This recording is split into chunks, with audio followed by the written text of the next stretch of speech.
जम्मू कश्मीर दौरे पर रक्षा मंत्री राजनाथ सिंह। भारत पाकिस्तान तनाव के बीच रक्षा मंत्री का यह दौरा बेहद महत्वपूर्ण है। दिल्ली से जम्मू कश्मीर के लिए रवाना हुए रक्षा मंत्री तो सुरक्षा व्यवस्था का जायजा लेंगे रक्षा मंत्री राजनाथ सिंह। सेनाध्यक्ष उपेंद्र द्विवेदी भी इस दौरान उनके साथ रहेंगे मौजूद। तो मौजूदा स्थिति की समीक्षा रक्षा मंत्री राजनाथ सिंह की तरफ से की जाएगी। सुरक्षा व्यवस्था का जायजा लेते हुए रक्षा मंत्री नजर आएंगे। सेनाध्यक्ष उपेंद्र द्विवेदी भी उनके साथ मौजूद रहेंगे। तो जम्मू कश्मीर के दौरे पर रक्षा मंत्री राजनाथ सिंह, भारत पाकिस्तान तनाव के बीच उनका बेहद महत्वपूर्ण ये दौरा।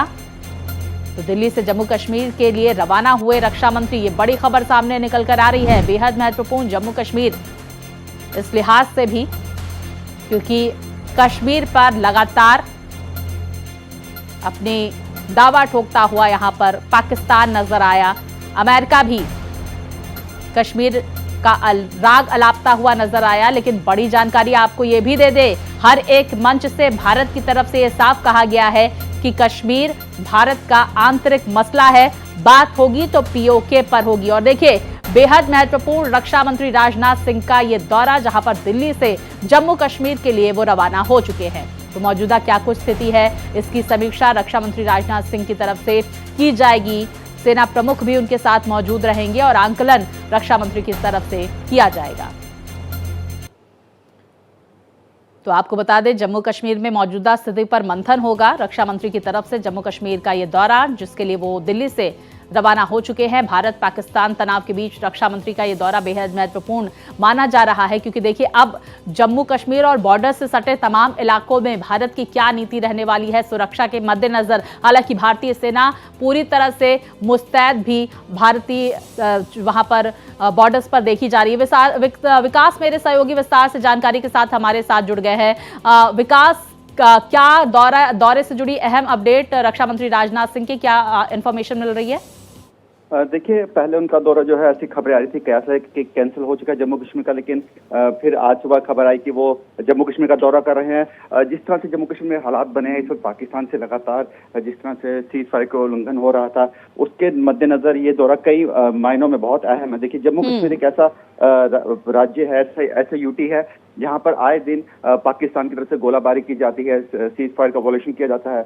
ऐसे में जम्मू कश्मीर की जो सरकार है, केंद्र सरकार और राज्य सरकार की आपस में समन्वय होना बहुत जरूरी है। और डिफेंस के लिए ये बहुत अहम माना जाता है क्योंकि देखिए, कहीं ना कहीं पाकिस्तान को चाइना की सपोर्ट भी है और तुर्की की सपोर्ट भी है। ऐसे में इस समय किस तरह से रणनीति होगी, हम बॉर्डर की सुरक्षा कैसे होगी, किस तरह से वहां का पूरा आर्मी का जो है सिस्टम रहेगा, क्योंकि देखिए, बार बार कोशिश की है पाकिस्तान ने कश्मीर में ड्रोन भेजे, जम्मू संभाग के कई इलाकों में ड्रोन भेजे और ऐसे ऐसे जगह पर ड्रोन भेजे जो सुरक्षा के लिहाज से बहुत ही संवेदनशील जगह थी। तो ऐसे में उनकी किस तरह से देखरेख की जाए और पाकिस्तान को किस तरह से सबक सिखाया जाए और पाकिस्तान के खिलाफ क्या एक्शन ऑफ को लेकर जो है, ये आज डिफेंस की मीटिंग जो वहां पर कश्मीर में जो बताया जा रहा है सूत्रों के हवाले से होगी, बहुत अहम मानी जा रही है। बिल्कुल, देखिए, बेहद अहम ये बैठक होने वाली है। रक्षा मंत्री दिल्ली से रवाना हो चुके हैं। विकास, हम और भी खबरों में आपसे अपडेट चाहेंगे। हम चाहेंगे कि जो 3 आतंकी मारे गए हैं, जिनका संबंध जैश ए मोहम्मद से बताया जा रहा है, उनके पास उनको लेकर क्या कुछ इनपुट सामने निकल कर आया है और क्या इस क्षेत्र में, जहां पर पुलवामा के त्राल में ये एनकाउंटर चल रहा है, कुछ और आतंकी छिपे हो सकते हैं क्या? इसको लेकर कोई इंफॉर्मेशन? देखिए, अभी जो खबर सामने उसमें 3 आतंकवादी मारे गए जिनके भी नाम आ रहे हैं। आसिफ शेख वो है जिसका 24-25 तारीख के अप्रैल के आसपास जो है उसका बताया गया था कि घर को भी जमींदोज किया गया था। तब इसका नाम चर्चा में सामने आया था। उसका आमिर नजीर और यावर भट्ट नाम सामने आ रहे हैं और अभी भी फिलहाल देखिए, उस इलाके में सर्च ऑपरेशन लगातार जारी है।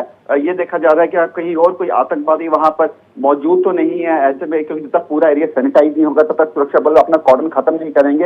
लेकिन फिलहाल यही खबर आ रही है कि 3 ही आतंकवादी थे और तीनों को मार गिराया गया है और ये बहुत बड़ी सफलता है।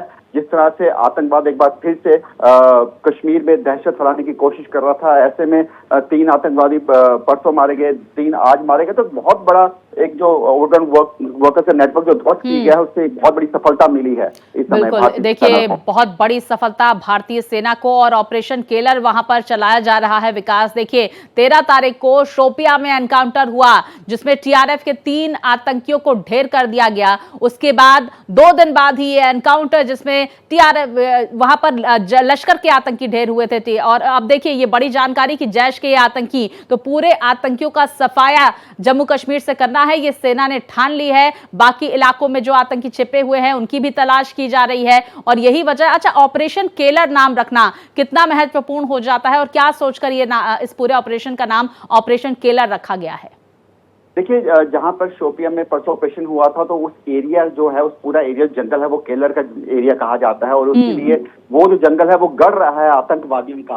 तो इसीलिए इसका ऑपरेशन केलर रखा गया है, ताकि उस पूरे एरिया से आतंकवादियों का सफाया किया जाए और वहां पर एक बार फिर से शांति बहाल की जाए। तो इसीलिए इस ऑपरेशन का नाम केलर रखा जाएगा। लेकिन सबसे बड़ी खास बात यह है कि सब ऑपरेशन ऑल आउट जो शुरू हुआ था कश्मीर में आतंकवादियों को खत्म करने के लिए, उसी का ही एक पार्ट समझ सकते हैं। और ऑपरेशन केलर अब जो है पूरी तरह से जो है कश्मीर में लागू हो चुका है। बहुत जल्द इसके अंतर्गत बहुत से आतंकवादियों का सफाया होगा।